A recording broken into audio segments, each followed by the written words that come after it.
Okay, how does your lodge look? I would like for everyone that sees this video clip to write that statement down and then rewrite it and think about it for a little bit. How does your lodge look? You saw the outside of our building. It's a neat little one-story building. It's clean outside, gives you a real good first impression. But now how does the outside of your building look? Does it need painting? Is the grass waist high? Is it unruly? If your car broke down, would you want your daughter to stop there and ask for some help? Make no mistake about it, my good brothers and sisters. You do not sell an ugly, unkept building for top dollar, and so you're not going to sell Odd Fellowship is up and coming if you're in a building that is down and going. Paint, grass cutting, cleaning is a very small price to pay for a really good first impression. 2 points that I'd like to make about coming into the lodge hall. The physical condition of the hall. Is the hall clean? What about the kitchen? What about the restrooms? And then the attitude of the members. Now, I cannot stress this enough because this is one major point that each lodge must overcome in order for you to be successful. The attitude of the membership. The second video dealt a little with branding, and I hope that all of you have watched that instructional PowerPoint that we pointed out. A prospective member, as they come into your lodge, will use their own characteristics to make the judgments about who we are. How do we present ourselves? They will recognize real fellowship or real friendship versus a false smile.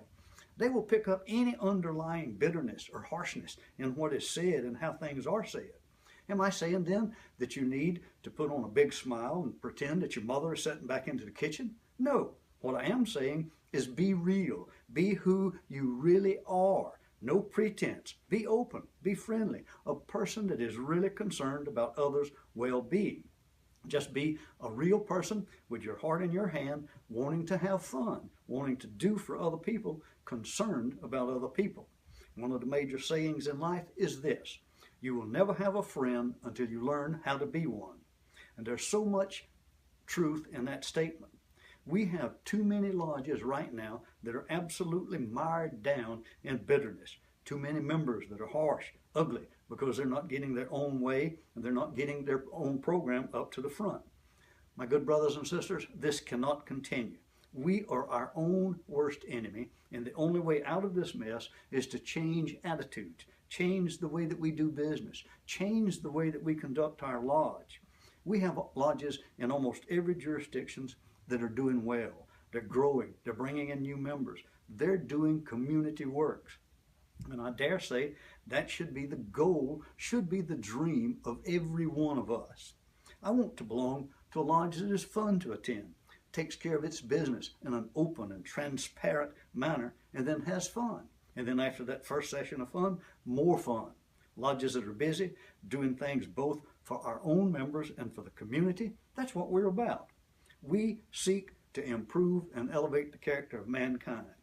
Everything runs off of this statement. All of our rituals, all of our teaching, all of our principles. If we are growing as a human being, if we're becoming a more mature individual, able to assist society to become a better, more humane society, then we are doing what we should be doing.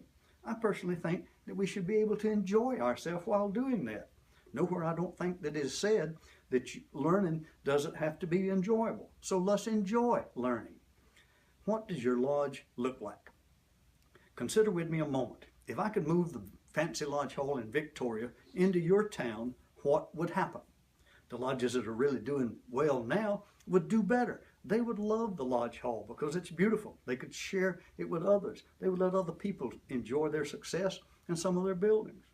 Some of our lodge, if I brought that into their town, would refuse to change. They wouldn't do anything. They would just have a nice place to die in.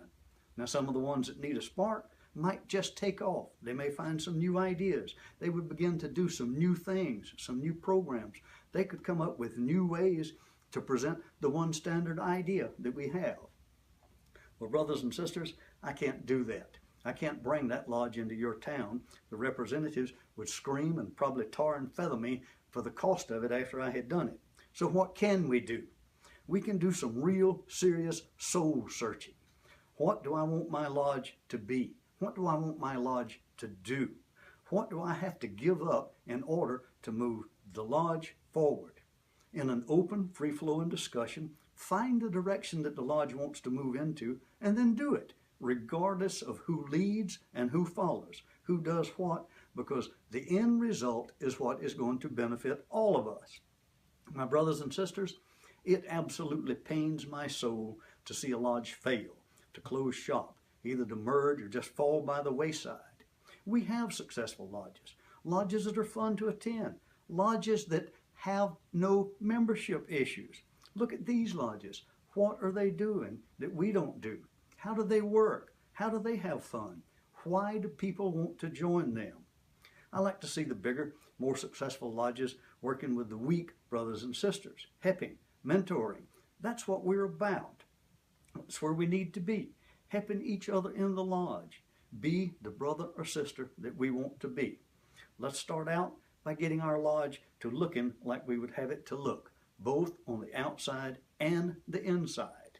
We can change the world, but it will only be one person at a time, and so let's start that today.